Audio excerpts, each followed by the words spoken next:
Hello बच्चों या प्रिय बच्चों, आज हम पढ़ेंगे तत्वों के निष्कर्षण के सिद्धांत एवं प्रक्रम। तो यानी धातु कर्म पढ़ेंगे। तो धातु कर्म क्या होता है? धातु कर्म क्या होता है? अयस्क से धातु को प्राप्त करने में जितने प्रक्रम प्रयुक्त होते हैं उसको कहते हैं धातु कर्म। अब अयस्क क्या होता है? अयस्क क्या है, खनिज क्या है? पहले हम बात करेंगे अयस्क व खनिज क्या होते हैं। तो खनिज किसे कहते हैं? जो प्रकृति में धातुएं कुछ है, जैसे सोना चांदी प्लेटिनम है, ये मुक्त अवस्था में पाई जाती है। बाकी सब क्या है, संयुक्त अवस्था में पाई जाती है अयस्क या खनिज के रूप में। तो क्या है, हम पृथ्वी, ये मान लिया हमारी है पृथ्वी, ये पृथ्वी है। यहाँ एक होता है मेटेलिक कोर, मेटेलिक कोर होती है। तो यहां से क्या है, हम ये अयस्क या खनिज निकालते हैं। क्या निकालते हैं? अयस्क या खनिज को निकालते हैं। और इसके बाद क्या करते हैं, इसमें विभिन्न भौतिक अथवा रासायनिक प्रक्रम का प्रयोग करते हैं, फिर हम प्राप्त करते हैं धातु। तो खनिज किसे कहेंगे? खनिज किसे कहते हैं? तो भूप्रॉपर्टी से, यानी पृथ्वी के अंदर से मिला, भूप्रॉपर्टी से प्राप्त धातुएं जिस रूप में मिलती हैं उसे हम क्या कहते हैं? खनिज कहते हैं। भूप्रॉपर्टी से धातुएं जिस रूप में पाई जाती हैं उसे हम खनिज कहते हैं। अब बात करते हैं अयस्क किसे कहते हैं? अयस्क किसे कहते हैं? तो वह खनिज जिनसे धातुओं का निष्कर्षण आसानी से व कम लागत में किया जा सके उसको क्या कहते हैं? अयस्क कहते हैं। अब समझते हैं हम, जैसे खुदाई से हमें 1 लाख रुपए खर्च हुए, फिर क्या है, इसका भौतिक रासायनिक प्रक्रम या शोधन से 1 लाख रुपए खर्च हुए, लागत हमारी लगी 2 लाख रुपए, आमदनी हमारी हुई 1.5 लाख रुपए, घाटा हो रहा, तो उनको सब क्या कह देंगे? खनिज कहेंगे। अगर क्या है, इसी में 2 लाख रुपए खर्च करके 4 लाख रुपए मिल रहे हैं तो इसको क्या कहेंगे? अयस्क कहेंगे। यानी लाभदायक प्रक्रिया अयस्क कहलाती है। तो भूप्रॉपर्टी से धातुएं जिस रूप में मिलती हैं उसको क्या कहते हैं? खनिज कहते हैं। अब वे खनिज जिनसे धातुओं का निष्कर्षण आसानी से व कम लागत में किया जा सके, यानी मुनाफा, उसे क्या कहेंगे? अयस्क कहते हैं। अब धातु कर्म क्या है? धातु कर्म, तो धातु कर्म किसे कहते हैं कि अयस्क से क्या है, अयस्क से हमें क्या प्राप्त करना है? धातु को प्राप्त करना है। अयस्क से धातु को प्राप्त करना है। तो इसमें जितने भौतिक अथवा रासायनिक प्रक्रम उपयोग होंगे उसे क्या कहेंगे? धातु कर्म। तो पहले क्या आता है? अयस्क का सांद्रण। सबसे पहले हम करते हैं सांद्रण, या सांद्रण के पहले हम कूटना पीसना भी करते हैं। कूटना या पीसना। तो कूटना पीसना क्या है कि जो अयस्क है ये क्या होता है? बड़े बड़े पत्थरों जैसा होता है। इसको पहले हम तोड़ लेते हैं, फिर इसको क्या करते हैं? स्टैंप मिल में पीस करके महीन चूर्ण बना लेते हैं। ये हो गया अयस्क का कूटना या पीसना। तो पहले क्या है, अयस्क बड़े बड़े पत्थरों के रूप में होते हैं जिसको पहले हम तोड़ देते हैं, फिर स्टेम मिल में पीस करके महीन चूर्ण बना लेते हैं। दूसरा आता है अयस्क का सांद्रण। अयस्क का सांद्रण, तो अयस्क का सांद्रण जो है ये क्या है, कई विधियों द्वारा किया जाता है। जब सल्फाइड अयस्क होता है तो फेन प्लाम प्रयोग करते हैं। जब क्या है, चुंबकीय शुद्ध होती है तो चुंबकीय पृथक्करण विधि। और जब क्या होता है, घनत्व पर आधारित होता है तो घनत्व पृथक्करण विधि प्रयोग करते हैं। तीसरा आता है निस्तापन। तो निस्तापन क्या है कि क्या किया जाता है? परावर्तनी भट्टी में। किसमें किया जाता है? परावर्तनी भट्टी में। इस प्रकार की भट्टी होती है, इसमें यहाँ अयस्क रख देते हैं। तो सांद्रित अयस्क को वायु की अनुपस्थिति में इतना गर्म करना है कि यह गले ना। इसकी डेफिनेशन क्या है? सांद्रित अयस्क को वायु की अनुपस्थिति में इतना गर्म करते हैं कि यह गले ना। यह क्रिया निस्तापन कहलाती है। जैसे बॉक्साइट का निस्तापन कर दें, बॉक्साइट का अगर हम निस्तापन कर दें तो क्या प्राप्त होता है? एल्यूमिना प्राप्त होता है। एल्यूमिना प्राप्त होता है। और जलवाष्प क्या होती है? बाहर निकल जाती है। मैग्नीशियम कार्बोनेट का मान लिया हम निस्तापन कर दें तो क्या है? मैग्नीशियम ऑक्साइड और कार्बन डाइऑक्साइड बाहर निकल जाती है। अब चौथा प्रक्रम आता है भर्जन। भर्जन किसे कहते हैं? यह भी परावर्तनीय भट्टी में किया जाता है। इसमें किसी किसी प्रक्रम में निस्तापन जरूरत होती है, किसी में नहीं जरूरत होती। तो सांद्रित या भर्जित, सांद्रित या निस्तापित अयस्क को वायु की नियंत्रित मात्रा में इतना गर्म करते हैं कि यह गले ना। इसमें वायु उपस्थित होती है लेकिन अयस्क को गलाना नहीं है, तो इसमें निम्न क्रियाएं होती हैं। इस निस्तापन में निम्न क्रियाएं होती हैं। जो इसमें सल्फर है, सल्फर है निस्तापन में, तो क्या है? सल्फर डाइऑक्साइड के रूप में भट्टी से बाहर चला जाता है। ये जो चिमनी होती है यहां से कहां चला गया?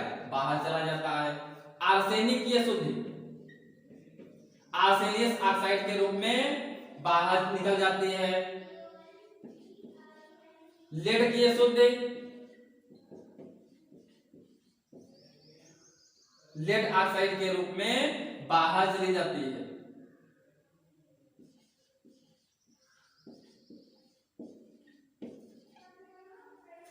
और कापर पायराइड, जो हमारे कापर की मेटल है, तो कापर पायराइड ये कहां परिवर्तित होता है? क्यूप्रस सल्फाइड व फेरस सल्फाइड में परिवर्तित हो जाता है और सल्फर डाइऑक्साइड बाहर निकल जाती है। सल्फर डाइऑक्साइड कहां चली गई? भट्टी से बाहर निकल जाती है। अब क्या बात, इसके बाद क्या आता है?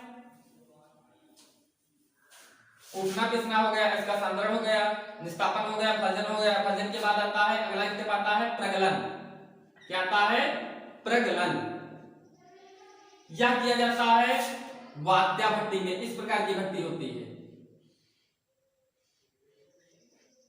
इस प्रकार की भट्टी होती है। इसमें यहाँ ट्यूबवेल लगे होते हैं जहां से वायु का झोंका लगाया जाता है।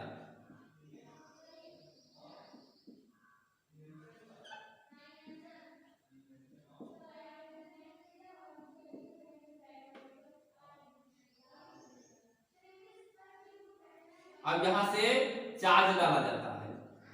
क्या डाला जाता है?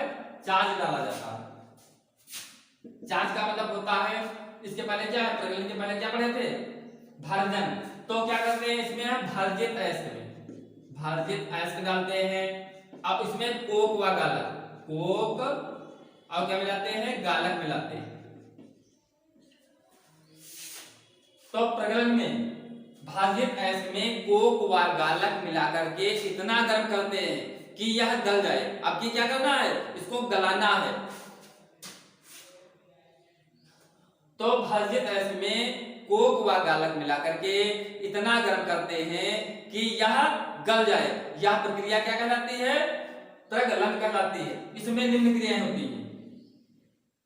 क्यूप्रस सल्फाइड और फिर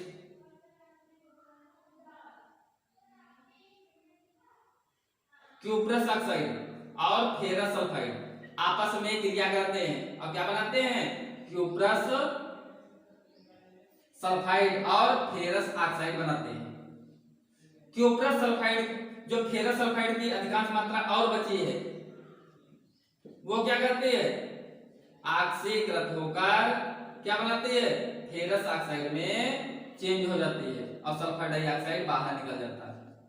यानी फेरस सल्फाइड की अधिकांश मात्रा क्या है? ऑक्साइड में परिवर्तित हो जाती है। अब इसमें जो हम गालक मिलाएंगे तो फेरिक ऑक्साइड इन गालक के साथ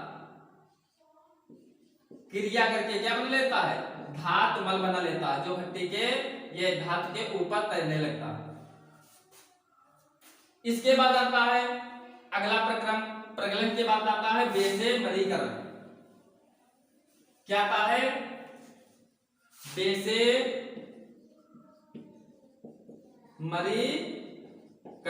तो बेसेमरीकरण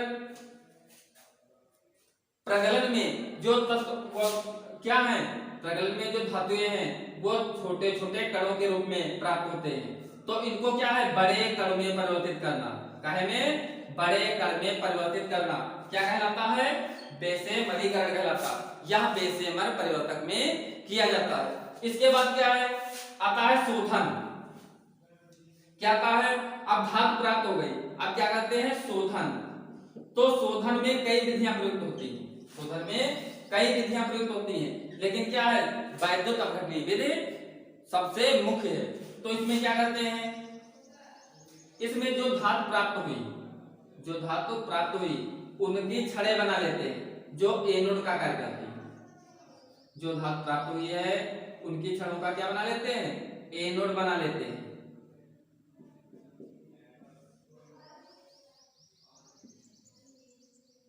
ये क्या बना लिया, एनोड बना लिया। अब जो ऑलरेडी शुद्ध रखी है, पहले से जो शोधित है, उनका क्या बना लेते हैं, कैथोड बना लेते हैं। उन छड़ों का क्या इसमें बीच बीच में क्या लगा देते हैं, कैथोड लगा देते हैं। ये ऑलरेडी शुद्ध है, तो शुद्ध धातु का कैथोड। और अशुद्ध धातु का क्या करते हैं,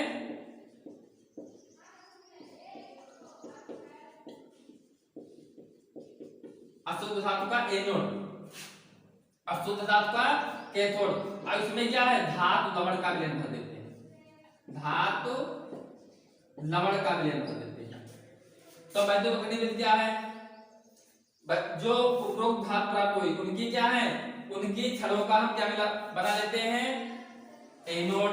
और जो ऑलरेडी शुद्ध रखी है उनका क्या है, कैथोड बना लेते हैं। और उसमें क्या है, धातु लवण का विलयन कर देते हैं। जैसे कॉपर का करना है तो शुद्ध कॉपर की छड़ों का कैथोड, अशुद्ध कॉपर की छड़ों का एनोड, कॉपर सल्फेट का विलयन कर दिए। धातु लवण वैद्युत अपघट्य का कार्य करता। तो इसमें जब हम वैद्युत प्रवाहित करते हैं दोनों सिरों से, वैद्युत अपघटनीय सेल वैद्युत सेल में बड़ी होगी, तो जब वैद्युत प्रवाहित करते हैं तो जो ये छड़ें हैं, अशुद्ध वाली छड़ें, ये गलने लगती हैं, अशुद्धियां शुद्धियां सब कहां जाती हैं, नीचे आ जाती हैं। और शुद्ध जो धातु है वो इसमें जमा होती रहती है। और यह धातु सब क्या है, कैथोड की छड़ों पर प्राप्त हो जाती है। Thank you.